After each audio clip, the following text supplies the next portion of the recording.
손혜원 의원 사태로 촉발된 의원 이해충돌 문제가 이번엔 한국당으로 번졌습니다. 한국당은 물타기라는 입장이지만 민주당은 의원 전수조사를 요구하며 역공에 나섰습니다. 네, 잠시 후 한국당의 유력 전대주자인 황교안 전 국무총리 당사에서 기자회견을 열고 출마 기자회견을 갖는다고 합니다. 네, 김현 전 더불어민주당 의원, 조혜진 전 국회의원과 함께 전국 현안 상황 짚어보겠습니다. 어서 오세요. 네, 안녕하십니까? 네, 어서 오십시오. 예. 자, 황교안 전 총리 출마 얘기는 저희들이 잠시 후에 현장을 연결할 텐데요. 그 이후에 좀 더 자세히 다뤄보고요. 국회 상황 좀 알아보도록 하겠습니다. 자유한국당이 이제 국회 일정을 보이콧한 상황 아니겠습니까? 조혜주 선관위원 임명에 강한 불만을 들으면서 지금 일정 또 릴레이 농성까지 지금 하고 있는 상황인데, 글쎄요, 조 의원의 사퇴 이야기도 계속 나옵니다. 그러면서 이제 민병두 의원과 또 이채희 의원 간의 진실고망도 좀 있는데 어떻게 보고 계십니까? 일단은 조혜주 의원이 그 문재인 후보 캠프에서 활동하지 않았다라는 내용 증명도 확인해 드렸고요. 그다음에 본인도 활동하지 않았다고 얘기했고, 그다음에 그 정보도 그래서 이제 수정을 했지 않습니까? 그럼에도 불구하고 정말 그 듣도 보지 못한 방식의 지금 뭐 농성, 단식 농성, 그러니까 단식이 아니다고 하니까 그냥 릴레이 농성으로 이제 명칭을 변경해 가면서 그 국회 본청에서 지금 거의 일주일째 지금 진행하고 있는데, 억지를 부려도 이런 억지는 없다라고 말씀을 드리겠습니다. 그리고 특히 이 상임위원인 조혜주 의원의 경우는 선거 전문가이고, 그다음에 그 선거와 관련된 경험이 매우 풍부하다. 그다음에 현장에서의 경험도 풍부하기 때문에 적임자다라는 점이죠. 그런데 두 번에 걸쳐서 인사청문회를 못 열게 만들고, 그러고 나서 느닷없이 이제 농성을 하면서 물러나야 된다라고 얘기를 합니다. 그래서 자유한국당이 이전에 이명박, 박근혜 정부에서 세 분에 걸쳐서 이제 더 심한 경우도 그 상임위원이나 위원으로 그 임명을 했고요. 당원인 경우도 있었습니다. 그럼에도 불구하고 그 부분에 대해서는 이런 방구 얘기 없이 조혜주 상임위원에 대해서 지금 공격을 가하는 것은 아무리 봐도 추석을 앞두고 자유한국당이 설을 앞두고 자당의 지지층을 결집시키기 위한 하나의 퍼포먼스인데, 제가 볼 때는 국민들로부터 조롱에 지나지 않는다. 그리고 정치권에 대한 전반적 불신을 야기시키고 등 돌리게 만드는 그런 것 아니겠나 싶고요. 그다음에 마지막으로 말씀드린 거는 나경원 원내대표가 지금 전당대회가 이제 한 달이 채 안 남았는데 자신이 너무 스포트라이트를 받으려고 하는 그런 일종의 좀 그 홍보전, 자기의 선전전으로 지금 활용하고 있는 것은 아니냐라는 얘기도 한간에는 많이 나오고 있습니다. 예, 조롱거리를 전락했다라고 말씀해 주셨는데, 사실 뭐 여의도에서도 그렇고 뭐 이런저런 여론적인 시각에서도 이런 단식 농성에 대한 비판적 시각은 좀 많이 팽배해 있고, 당 내에서도 좀 이런 시각이 나오는 부분이 있는 것 같아요. 이렇다 보니까 그런데도 불구하고 사실 지도부는 지금 계속 이어나가겠다라는 입장이기 때문에 이것이 과연 계속해서 이어나간다면 효과가 있기 때문에 이렇게 지속하는 것인지, 혹은 명분이 없어서 중단을 못하는 것인지 어떻게 바라보고 계십니까? 자유한국당 입장에서는 뭐 당연히 할 수밖에 없는 그런 이슈고, 또 그 국민의 공감대도 있다고 생각하고 이제 하는 거죠. 물론 이제 단식 해프닝 때문에 조금 이제 희화화되긴 했지만, 이제 단식 그건 이제 투쟁의 한 방법일 뿐이고 목표나 또 그 이슈 자체는 없어지지 않았기 때문에 이거는 선거의 공정성, 정치적 중립성에 관한 문제라서 같은 선거의 당사자인 선수 입장에서는 양보할 수 없는 그런 측면도 있고, 선거 관리가 공정하게 안 되면은 표를 얻고도 잃어버린 수가 있기 때문에, 이기고도 또 지는 경우가 있기 때문에, 그래서 국회에서도 선거법 관련 또 선거구제 관련된 거는 여야가 어느 쪽이 뭐 의석이 많고 적고와 관계없이 거의 늘 합의로 처리해왔던 이유가, 이거는 그 게임의 룰에 관련된 것인데, 한국당에서 의혹을 갖고 있는 부분대로 한다면은 그 경쟁의 한 팀 중에 팀 출신이 심판을 맡게 되는 것이기 때문에 그 심판 밑에서는 선거를 할 수 없다. 보궐선거 다가오고 다음 총선 대선까지 있는데 당연히 제기할 수 있는 일이고, 국민들도 이런 논란이 사실이라면 더더욱더 문제가 있고, 또 이런 사실관계는 입증이 안 됐지만은 이런 논란이 있는 사람을 대통령이 무리하게 저렇게 해야 되는가 하는 부분에 대한 그 국민 인식도 있기 때문에 야당으로서는 당연히 계속 해 나가야 되는 상황인 거죠. 글쎄요, 여당 입장에서는 어떻게 보면 악재일 수 있고요. 뭐 야당, 특히 한국당 입장에서는 호재일 수 있는 상황들이 몇 번 있었지 않습니까? 그럼에도 불구하고 한국당이 이걸 뭐 제대로 활용하지 못한다는 비판이 있는데 그런 이유가 지금 비대위 체제 하에서 어떤 지도력의 한계인지 특히 나경원 원내대표가 들어와서 지금 하고 있는 일련의 그런 행위들이 정책적 그 일련의 정치 행위들이 좀 한계에 직면한 거 아니냐. 그래서 전당대회를 통해서 빨리 당대표가 선출되고 그런 구시점이 있어야 좀 제대로 한국당이 나아가지 않냐 이런 뭐 지적도 있더라고요. 당 안팎에서는 어떻습니까? 그 부분에 대해서? 전당대회가 하나의 이제 변곡점이 돼야 되죠. 또 그런 기대가 있고 전당대회에서 선출되는 구성되는 새로운 지도부가 뭔가 돌파구를 마련해야 된다라는 점은 이제 분명한데 한계 요인은 뭔가 하면은 이런 현상이 한국당의 이런 무기력한 현상이 일시적인 게 아니고 20대 국회 들어와서 계속 벌어지고 있는 일이거든요. 총선에서 일단은 패배했고 그다음에 탄핵이 있었고 근데 대선에서 졌고 그리고 또 지방선거에 또 역대 최악의 참패를 한 이 주체가 현재 20대 국회 한국당이거든요. 그러니까 왜 이런 일이 자꾸 벌어지는가 하면은 뭐 여러 가지 요인을 이야기할 수 있지만 한국당 전체 총체적인 정치력의 부재, 역량의 부재, 그게 뭐 투쟁력이든 아니면 전술 전략이든 뭐 민심을 얻는 힘이든 간에 그런 그 총체적인 역량의 그 부재가 지금까지 이렇게 나타났다고 보여지고 그러다 보니까 전술 전략이 없이 그냥 강경투쟁만 계속하는 김성태 원내대표 때도 약간 그런 현상이 있었고 지금 새 지도부에서도 약간 그런 현상이 있는데 이렇게 하면은 포는 계속 쏘는데 사실은 그 소총으로 해결할 수 있는 일을 갖다가 타겟이 정확하지 않고 조준력이 부족하니까 그냥 포로 또는 소총으로 하더라도 그냥 난사를 조준 사격을 안 하고 난사를 해버리는 이런 일이 벌어지니까 이 힘은 빠지고 성과는 별로 없고 그래서 이제 새로운 지도부는 이런 걸 갖다 타개해서 뭔가 당을 정비하고 야당다운 역량을 발휘해 주기를 바라는 기대들이 있는데 새 지도부가 어떻게 구성되고 그 뒤에 어떻게 되는가를 좀 봐야 될 상황인 것 같습니다. 근데 새로운 지도부가 구성된다 하더라도 그분들이 지금 현재 대부분이 원외 인사입니다. 지금 황교안 전 대통령 권한대행도 그렇고 잠시만요. 지금 황교안 전 국무총리가 전당대회 출마 관련된 기자회견을 갖는다고 합니다. 현장 연기를 함께 들어보도록 하겠습니다. 대한민국의 새로운 내일을 선언하기 위해 국민 여러분 앞에 섰습니다.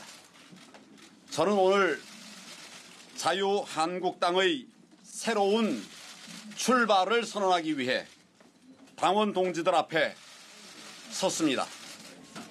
위기의 대한민국을 성취와 도약의 새 길로 이끌겠습니다.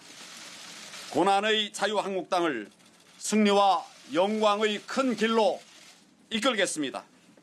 한숨과 눈물의 우리 국민들을 끌어안고 행복과 번영의 새로운 세상으로 함께 나아가겠습니다.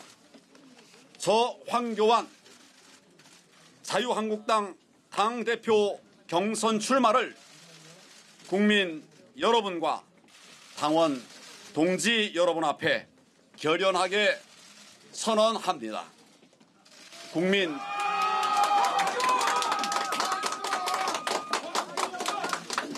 국민 여러분, 지난날 대한민국은 젊음과 역동의 나라였습니다. 지구상에서 가장 가난했던 그 시절에도 우리의 꿈과 비전은 누구보다 크고 높았습니다. 무모할지라도 도전을 망설이지 않았습니다. 쓰러질지라도 걸음을 늦추지 않았습니다. 모두가 불가능하다고 할 때 앞만 보고 달려서 기어코 성취를 이루어냈습니다. 산업화 시대에는 물불 가리지 않고 일했습니다. 민주화의 장정에는 목숨을 걸고 나섰습니다.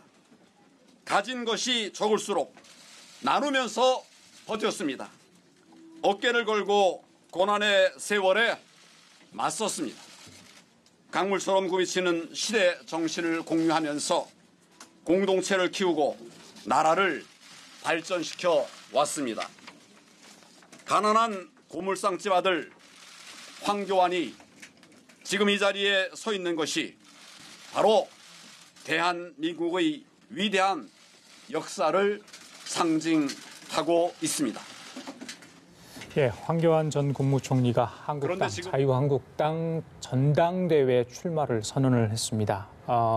글쎄요. 이걸 어떻게 좀 해석을 해야 될지 저희들이 일부만 들려줬습니다. 그 뒤에 어떤 얘기가 있을지 좀 더 좀 저희들이 소식이 들어오는 대로 대담 중에 수시로 좀 전달을 해도록 하겠습니다. 일단 저기 김 의원님, 지난번에 입당 기자회견 있었지 않습니까? 그때도 뭐 여러 이야기를 했는데 일단 한국당의 황교안 전 총리가 입당을 하고 또 전대 출마를 한다. 이건 한국당으로서 득이 될까요? 아니면 뭐 일단 해가 새로운 될까요? 구심점이 만들어지기 때문에 득은 될 거라고 보여집니다. 다만 그러니까 지난번에도 그 이제 박근혜 전 대통령의 권한대행이었고 그다음에 법무부 장관 국무총리를 역임했기 때문에 박근혜 전 대통령의 공과를 고스란히 한 몸으로 같이 이제 동전의 양면처럼 책임을 있는 분이거든요. 그럼에도 불구하고 박근혜 대통령 지금 감옥에 있는데 전 대통령은 감옥에 있는데 저분이 당을 책임지겠다라고 전당대회에 나오는 것이 과연 제대로 된 상태인가라는 점에 대해서는 비판적인 시각이 많이 있다고 보고요.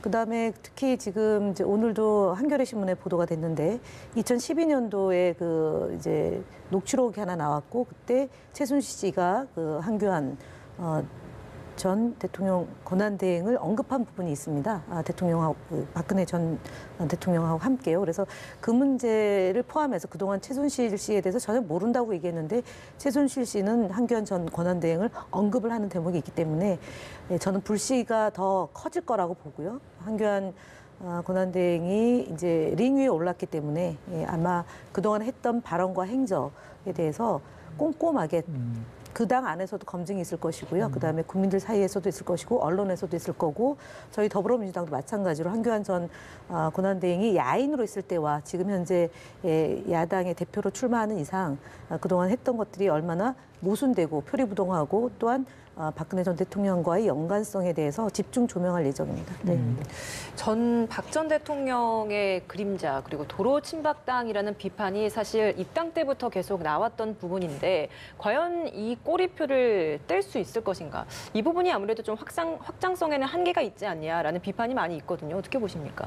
그게 관건이죠. 또 황교안 전 총리도 그걸 의식하고 있고, 물론 이제 그 뭐 선출직이나 뭐 당원이나 이런 것이 아니고 관료로서 법무장관으로 임명되고 총리로 또 임명되고 탄핵의 와중에서 대행을 맡게 되고 한 그런 것이기 때문에 본인이 뭐 당원이거나 또 선출직을 했거나 또 친박 개보 활동을 했거나 또 박근혜 대통령의 정치적 대리인 역할을 했거나 그런 것은 아니기 때문에 그 자유롭다고 하지만 어쨌든 지금 말씀하신 대로 여당 쪽에서는 이제 그런 프레임을 벌써부터 이제 규정하고 있고 이 국면에서 자기가 조금만 잘못하면 예를 들면 친박에게 얹혀간다든가 또 친박 색채를 강하게 노출시킨다든가 또는 강성 친박의 그런 강경 보수 노선을 이제 계속 밀어붙인다든가 이렇게 되면은 그게 본인의 한계 요인으로 작용할 거다라는 인식을 하고 있어서 벌써부터 이제 그 부분을 많이 의식하면서 조심을 하려고 하고 당내에서도 개파를 초월해서 친박 비박할 것 없이 통합해서 가겠다고 이야기하고 또 범보수 대통합 이야기도 하고 국민 대통합 이야기도 이제 하는 이유가 그 점을 분명하게 인식하고 있기 때문에 가는 것인데 근데 또 친박 쪽에서는 그 황 총리의 의사와는 또 100% 일치하지 않고 개파적 이익이 있기 때문에 황 총리를 붙잡은 이유도 박근혜 정부와의 그 고리를 활용해가지고 어쨌든 친박이 다시 재기하는데 이분을 발판으로 삼으려고 하는 또 계산이 있기 때문에 그 계속 그런 방향으로 전대 과정에서 집중적으로 밀어주고 또 당대표가 되면 거기서 또 역할을 하려고 하고 할 것이 또 보이기 때문에 이런 그 친박 쪽의 흐름을 그 황교안 전 총리가 어떻게 잘 조정하고 본인 이야기대로 탈개파적으로 통합적으로 할 수 있는 것인가 거기에 본인의 정치적 장래 또 한국당의 장래 보수의 또 장래 다 이제 걸려 있다고 보여집니다. 네, 오늘 여론조사 결과 대선 잠룡들에서 진보 보수 통틀어서 황교안 전 총리가 1위를 해서 이낙연 총리를 이겼더라고요. 글쎄요, 뭐 이런 지지율에 대해서 어떻게 해석을 좀 하시는지 그리고 아까 전에 이제 민주당 쪽에서 철저히 좀 검증을 하겠다 하시지 않았습니까? 자, 그런 부분들도 어떻게 좀 할 건지 좀 구체적으로 뭐 나온 게 있는지 같이 좀 이야기를 좀 부탁드리겠습니다. 일단 여론조사 결과는 사실은 지금 이제 자유한국당에 유일하게 이제 한교안 전 총리하고 그다음에 이제 홍준표 이렇게 되어 있는 건 홍준표 전 대표고요. 저희 더불어민주당 경우는 이낙연 총리, 이재명 지사, 박원순 시장, 김경수 도지사 이렇게 해서 4명이 있는 거죠. 그래서 전체로 합치면은 대략 한 40%가 넘어가는 거고요. 그다음에 이제 한교안 전 총리와 홍준표 전 대표를 합치면 한 22% 정도, 23% 정도 되기 때문에 지금 더불어민주당의 지지도와 그다음에 자유한국당의 지지도를 그대로 판박이가 됐기 때문에 저 여론조사 수치는 별로 의미가 없습니다. 그리고 한교안 전 대통령 권한대행이 지금 자유한국당이 산업화와 민주화를 이룬 정당이다라고 얘기를 하신 것 같은데 정말 기가 찰 말씀입니다. 사실은 산업화에 대한 건 박정희 대통령이 했다라는 점에 대해서 일부 인정하는 것도 있지만 사실은 민주주의를 후퇴시키고 전두환 전 대통령이 지금 민주주의의 아버지다라고 이렇게 이순자 씨가 얘기하고 그 연장선입니다. 지금 한교안 전 총리의 민주화를 이룬 정당이라고 얘기하는 것은 전두환 씨 부부의 인식과 궤를 같이 한 것 아니냐라고 봅니다. 그래서 5.18에 대해서 다양한 시각으로 접근할 수 있다라고 얘기하는 나경원 원내대표의 인식과 한교안 전 총리의 지금 저 같은 얘기가 바로 우리 사회의 민주주의를 후퇴시킨 소위 독재의 후예들인데 어찌하여 민주화를 이룬 세력이다라고 정당이다라고 얘기하는지에 대해서 정말 황당하기 이를 데 없고요. 그다음에 유체 이탈이다. 적어도 한교안 전 총리는 이명박 박근혜 전 대통령이 우리 사회를 적폐를 양산해내고 대한민국의 국격을 떨어뜨린 점에 대해서 적어도 사과는 하고 시작을 해야 되는데 지난번 입당 기자회견 때도 그랬고요. 오늘 출마 기자회견 때도 그렇고 전혀 그런 것이 없다고 한다면 국민들의 일반적 정서와 괴리되는 말의 성찬으로 아마 전당대회를 치르게 될 것이고요. 특히 조금 전에 보니까 이제 평화의 시계를 뒤로 돌렸다라고 얘기하는데 과연 얼마나 많은 국민들이 그 동의를 할지 한 80% 국민들은 문재인 정부가 가장 잘하고 있는 것이 외교 안보 통일 분야이고 특히 남북관계의 진전에 대해서 박수를 보내고 있는데 저분은 지금 다른 세계에 있다가 오신 분 같습니다. 네. 조 의원님께서는 앞서 나왔던 그런 여론조사 결과 내용 좀 어떻게 해석하고 계십니까? 황교안 전 총리에 대해서 보수층에서 기대가 있었는데 본인이 정치를 할지 말지 분명한 의사표시를 안 했기 때문에 일부는 이제 지지를 유보하고 있다가 이제 본인이 당에 입당을 하고 전당대회 출마하고 이제 앞으로 이제 대선에서도 나갈 전망이 보였기 때문에 유보했던 분들이 적극적으로 지지 의사표시를 표시하는 것 같고 여기에서 앞으로 새 지도부가 돼 가지고 한국당을 어떻게 혁신하느냐, 또 다음 총선을 대비해 가지고 인적 물갈이 준비를 어떻게 하느냐, 새로운 인물들을 계속 선을 보이느냐, 그리고 범보수 대통합을 본인의 주도로 리더십을 발휘해 가지고 어떻게 해내느냐, 그걸 해내면은 다음 총선의 승리 전망이 높아지는 거고 대선에서 또 정권을 되찾아올 전망도 많아지는 것이기 때문에 만약에 그렇게 리더십을 발휘한다면은 그리고 노선도 단순히 이렇게 강경 보수 노선이 아니라 중도 노선 또 합리적인 진보 노선까지도 끌어안을 수 있는 새로운 그 비전을 제시를 할 수 있느냐 없느냐 그게 성공한다면은 지지율이 굉장히 단시간에 올라갈 가능성도 있다고 보여집니다. 오늘 이제 황교안 전 총리가 출마 선언을 했는데요. 당권 도전입니다.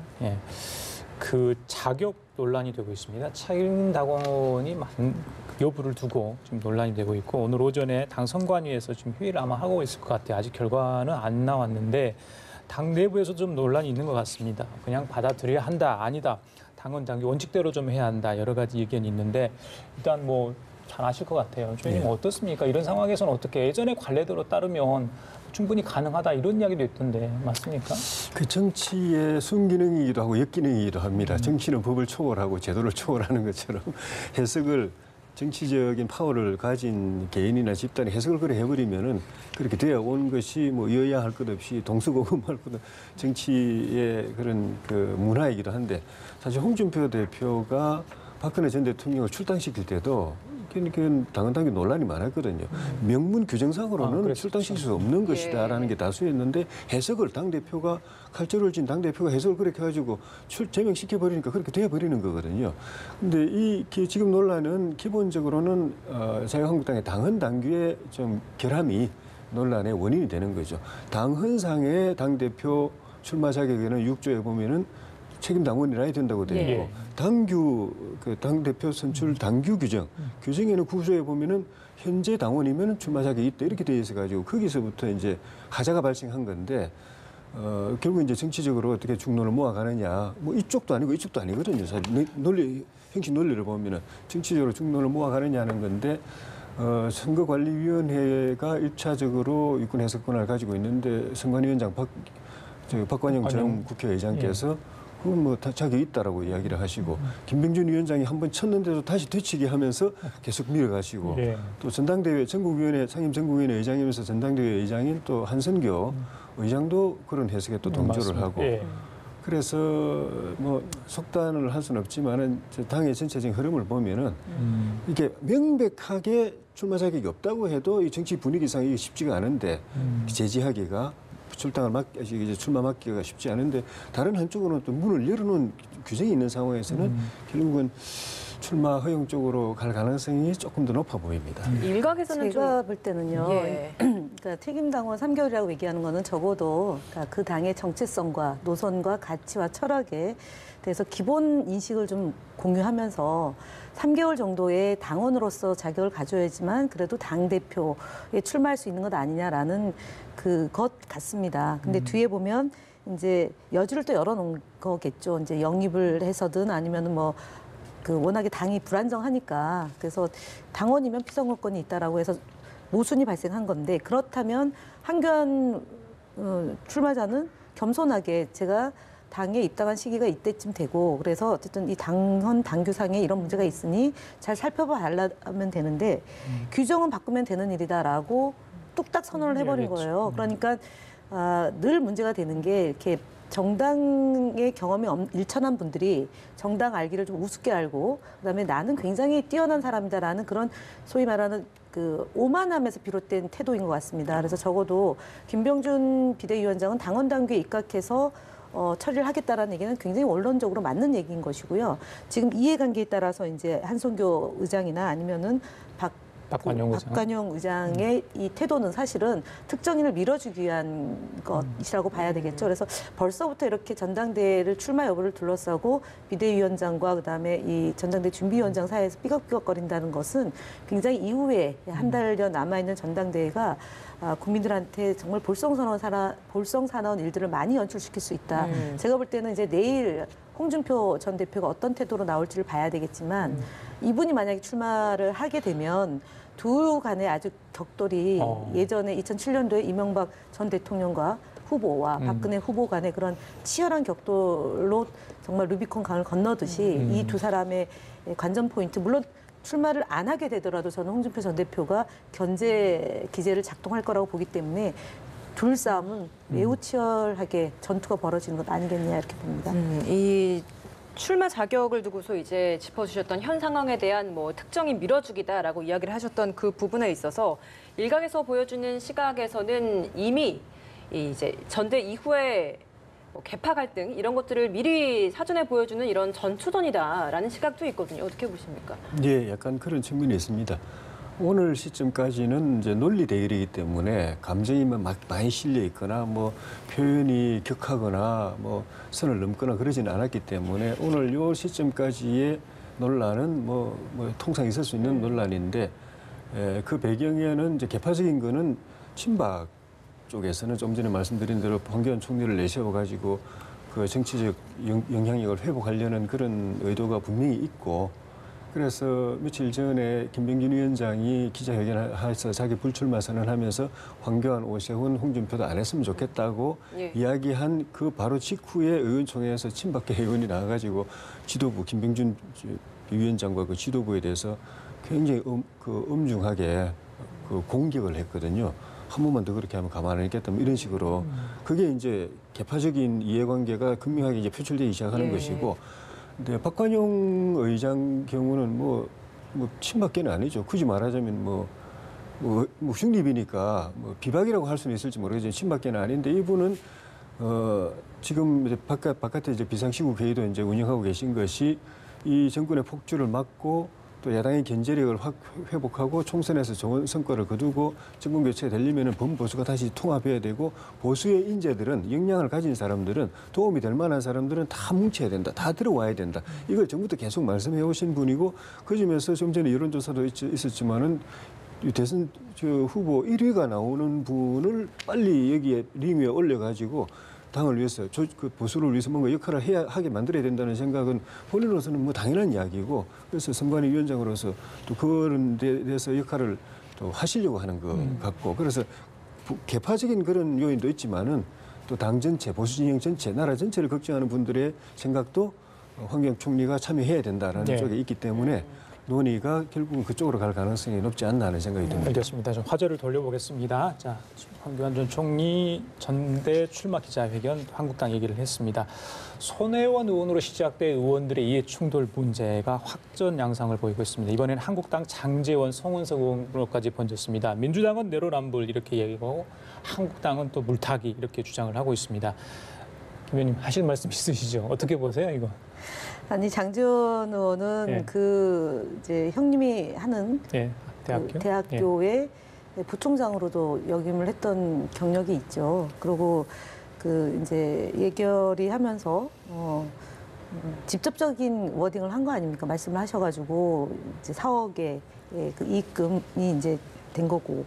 그다음에 송원석 의원은 소유 건물 옆에 철도가 원래 통과하지 않은 것을 통과하도록 하고 그것을 자신의 치적으로 자랑을 했고 그것이 이제 재산상의 이익을 본 거잖아요. 그러니까 자유한국당에서 그동안 손혜원 의원을 공격했던 게 바로 그 지점입니다.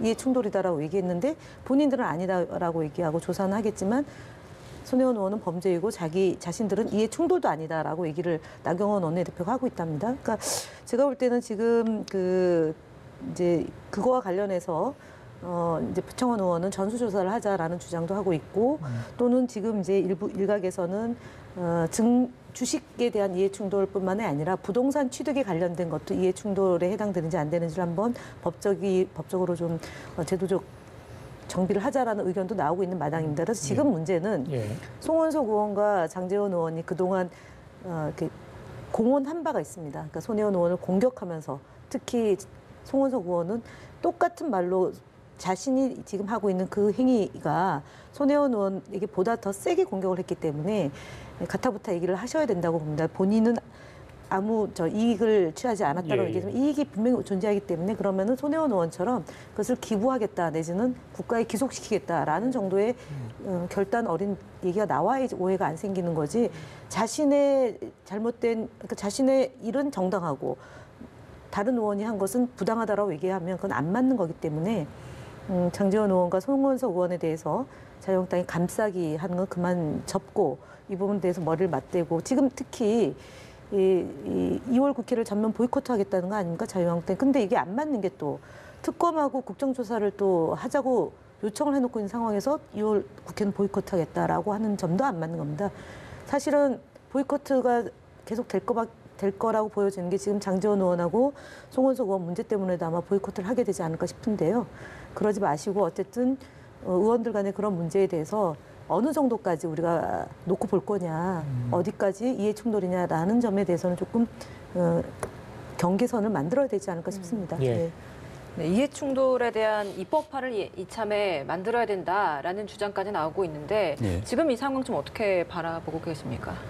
이제 논란이 계속되는 거는 말씀하신 대로 규정이 제도가 명확하지 않기 때문에 각자 다르게 해석할 수 있고 다르게 주장할 수 있고 그렇게 되는데 이번 기회에 이 부분을 좀 정리를 할 필요가 있을 것 같습니다. 제도적으로 국회의원 윤리 규정도 좀 더 상세하게 규정을 할 필요가 있고 법으로 만든다면 법으로도 예를 들면 지금 이해충돌 규정은 원론적인 규정만 되어 있거든요.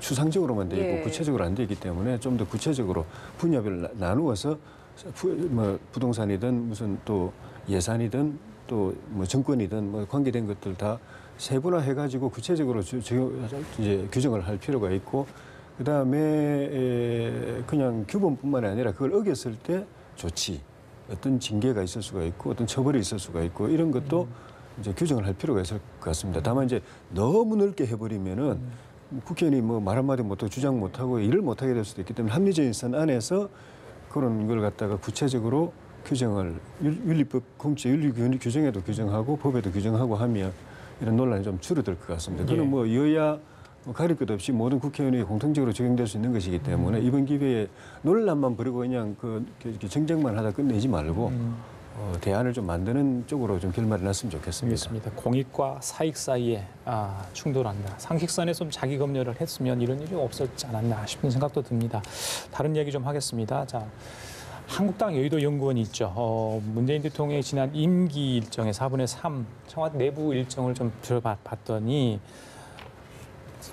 뭐 75%가 안에서 뭐 일을 했다. 뭐 이런 내용인데 거기에 대해서 이제 청와대 쪽에서 가짜 뉴스다 이런 겁니다. 그래서 또 여의도 연구원은 자기들이 제대로 검증을 한 자료인데도 불구하고 이걸 그런 식으로 폄훼하면 안 된다 또 주장을 하고 있는 상황인데 어떻게 보십니까? 일단은 그 어저께 청와대에서 그 면밀히 이제 예. 그 연구원에서 발표한 내용 자체가 가짜 뉴스다라고 얘기했고, 그다음에 왜곡하지 그 가짜 뉴스를 생성하는 곳이 바로 자유한국당이라고 하는 점에 대해서 매우 심각하게 문제 제기를 하고 있는 것이고요. 그다음에 이제 연구원의 그 이사장은 아마 김병준 위원장일 겁니다. 제가 볼 때는 김병준 위원장이 청와대에 근무한 경험이 있는데 그 또 문재인 대통령 개인적으로도 또 잘 아시는 분 아니겠습니까? 그러면 이런 보고서가 나오는 것을 방치했다라는 점에 대해서는 저는 공동 책임이 있다고 보고요. 김병준 위원장이 사과할 일이다라고 먼저 지적을 합니다. 그 다음에 대통령이 이제 그 600일 중에 그러니까 가장 뭐 활동이 적었다, 쉬는 날이 많았다라고 얘기한 것도 왜곡된 거고요. 그러니까 이명박 대통령, 노무현 대통령, 문재인 대통령, 박근혜 대통령 순으로 이제 600일 기간 중에 일한 것으로 놓고 보면 481일이고 132일 중에는 119일이 주일이었고요. 그러니까 공휴일 끼고 그다음에 주일이고 그다음에 비행기 안에서 이동하는 시간까지 포함하면 나머지 한 5일 정도 가량이 이제 비는 건데요. 제가 볼 때는 지금 박성중 의원이 이 설 연휴를 맞아서 왜곡된 내용으로 국민들을 현혹시키기 위해서 이 시점에 내놓은 것 아니겠나 싶습니다. 제가 볼 때는 걷어들이고요. 이 문제가 뭐 대통령이 혼자 식사를 하셨다 또는 청와대 안에 있었다라고 얘기를 하는데 예, 청와대 안에 관저에서 저 집무실에 나오지 않은 박근혜 전 대통령을 더 연상케 하는 거기 때문에 그 당 소속 그 박근혜 전 대통령을 배출한 자유한국당에 소속되는 국회의원이 할 일은 아니다. 아무리 감옥에 있는 대통령이라 하더라도 전 대통령이라 하더라도 자신들이 만든 대통령인데 그렇게까지 야박하게 다시 기억을 되새기게 하는 것은 안 맞다고 보고요. 그다음에 여민관에서 그 직무를 보셨기 때문에 대통령에 대해서 명예를 훼손하고 허위사실 유포함으로 인해서 이제 나라의 국격을 떨어뜨리는 행위를 좀 중단하시는 게 맞지 않을까 싶습니다. 예. 네, 이번엔 이 이야기를 좀 해보도록 하겠습니다. 김현철 청와대 경제보좌관 어제 한 발언이 굉장히 논란이 많이 되고 있습니다. 5, 60대는 등산이나 SNS에 뭐 댓글 달지 말고 아세안으로 가라. 그리고 20대 같은 경우에도 헬조선이라고 하는데 오히려 아세안에 가면 햇빛조선이 될 것이다. 라는 발언이 굉장한 공분을 사고 있는데 먼저 이 발언 적절했다라고 보시는지 좀 어떻게 평가하십니까? 그 해외 진출, 해외 취업 이거는 이명박 정부 때도 역점적인 정책으로 추진을 해왔고 박근혜 정부 때도 그랬습니다. 그러니까 그 신남방이라고 하는 동아시아 쪽으로, 동남아시아 쪽으로 많이 진출하면 거기에 활로가 있다, 길이 있다라고 하는 그 자체 또 그런 정책은 좀 뭐 큰 이견은 없다고 봅니다. 그건 뭐 바른 괜찮은 정책이라고 보는데 말을 다르고 다른 것인데. 그거를 이런 식으로 뭐 가서 그 구체적으로 방법을 제시하고 그렇게 가면 여기 가서 이렇게 하면은 길이 열린다라고 하는 건 좋은데 뭐 댓글이나 달지 말고 험한 댓글이나 가지 말고 거기나 가라 이런 식으로 이야기하니까 바로 댓글에서 너나 가라 중동이 다시 또 너나 가라 신남방 청와대나 가라 신남방 이렇게 나오는 반응이 그런 것이거든요. 거기다가 제가 참 이거는 어떻게 저런 말을 할 수 있나 싶은 게 식당도 우리나라에서만 할 생각하지 말고 런던이나 뉴욕으로 가라고 이야기하는데 식당들은 요즘 이 엄혹한 시기에 뒷골목에서 식당 운영하는 것도 어려워가지고 문 닫고 있는 사람들한테 어떻게 이런 뉴욕 이야기를 할 수가 있습니까? 저는 그걸 보고서 초기부터 문재인 대통령이 약간 이제 진영 논리 코드에 맞춰가지고 실제로 실력도 별로 없는 사람들을 갖다가 핵심에 앉힌 걸 보고서 많은 사람들이 걱정을 했었거든요. 예. 그 사람들이 실력이 있는지 없는지는 그쪽 계통의 사람들이 이미 다 검증되어 있는 사람들입니다. 그런 사람들을 앉혀놓으니까 실력은 뒷받침 안 되는데 도덕적 우월감은 강하고 정치적 오만함까지 있고 그러니까 표현이 정제가 안 되고 마구 튀어나오는 것이거든요.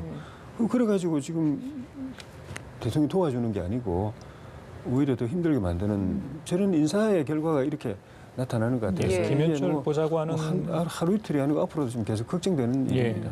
본인의 의중과는 다르게 좀 전달된 측면이 있다. 뭐 해명하고 사과를 했습니다만 후폭풍이 있어 보입니다. 어떻게 좀 해석을 하십니까, 김현철? 일단은 뭐 잘못된 일이고요. 깔끔하게 사과를 했기 때문에 일단은 그 이제 인사권자인 대통령께서 이 상황을 보고 계실 거라고 저는 보고요.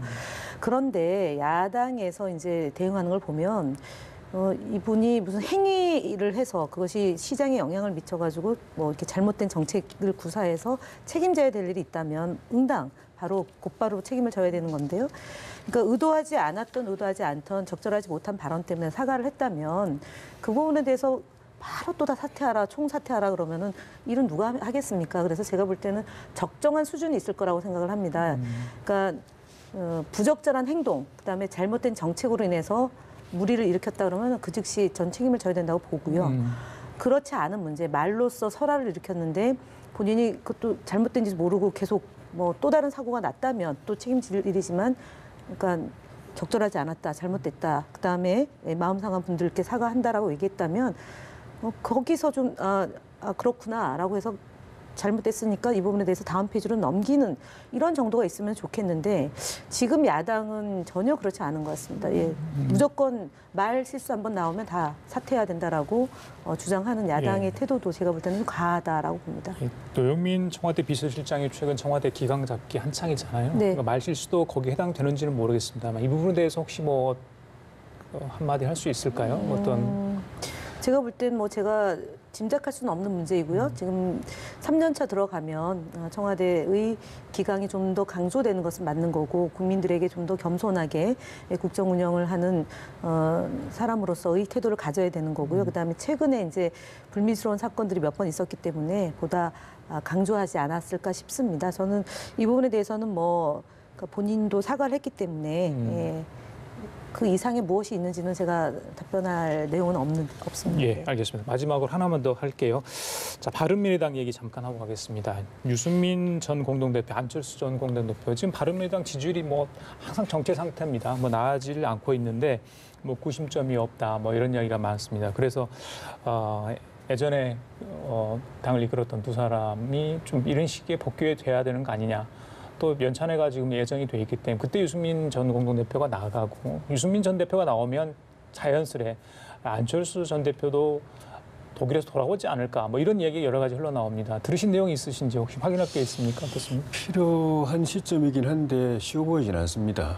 뭐 중도 정당 실험이라는 게 사실 쉽지가 않아서 손학규 대표도 바른미래당이 중심이 돼서 중도 보수 대통합할 때 우리가 주도하겠다 이렇게 됐지만 길관은 말씀하신 것처럼 지지율이 훨씬 더 떨어지고 이렇게 돼서 이대로 가면 당이 미래가 없다라는 그 위기감인데 유승민 전 대표도 범보수 대통합을 하려고 한다면은 바른미래당이 이제 자강을 해가지고 힘을 얻어야 그 주도를 하든 아니면 거기서 뭐 역할을 좀 분명한 역할을 하든 간에 이 당이 잘 돼야 되기 때문에 그런 고민은 하는 것 같은데 다시 전면에 나서서 한다는 게 쉽지는 않은 상황인 것이 뭐 어쨌든 현실적으로 이 당이 지금 점점 이제 국민의당 옛날 국민의당이 쪽으로 이제 돌아가는 듯한 그 바른정당 출신들 한국당으로 계속 돌아가고 있고 세력은 이제 국민의당이 다수가 되고 있고 원래도 다수있기도 하지만 또 구조조정 과정에서 또 그 사무처 당직자들조차도 바른정당 출신들은 또 많이 나가고 그러니까 그 유승민 대표의 이게 기반이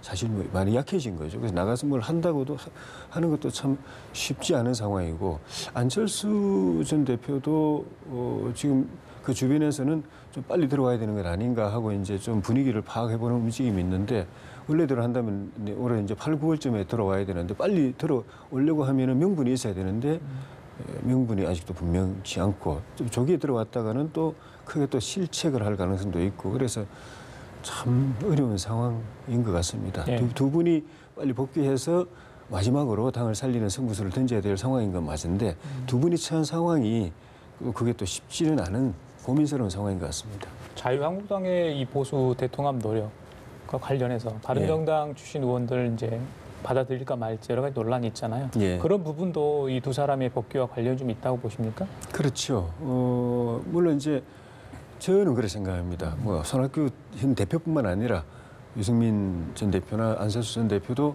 중도 보수 대통합의 그림을 생각하고 그 안에서 자기들의 역할, 다음 총선 대선에서의 그 진로 이런 것까지 같이 구상을 하고 있다고 보여지는데 그 전제가 그 자유한국당의 혁신 또 보수의 혁신 이게 이루어지고 또 문호를 활짝 열어가지고 과거 안 따지고 같이 이렇게 대동단결을 하는 건데 이 둘 다가 지금 잘 안 이루어져 있기 때문에 그 두 분 입장에서 볼 때는 그거를 주도할 힘은 없는데 참여하기에도 명분이 좀 분명하지 않고 입지가 보장이 안 되는 그런 상황이어서 이런 고민이 계속 이어지고 있는데 한국당의 새로 지도부가 구성되면은 그 지도부 선에서 이 이슈가 다시 한번 또 논의가 되고 그것과 연계 지어가지고 두 분의 그 진로도 행보도 좀 정해지지 않을까 싶습니다. 예, 알겠습니다. 자, 지금까지 김현 전 더불어민주당 의원, 조혜진 전 국회의원 두 분과 함께 얘기 나눠봤습니다. 오늘 말씀 고맙습니다. 감사합니다. 예. 감사합니다. 고맙습니다.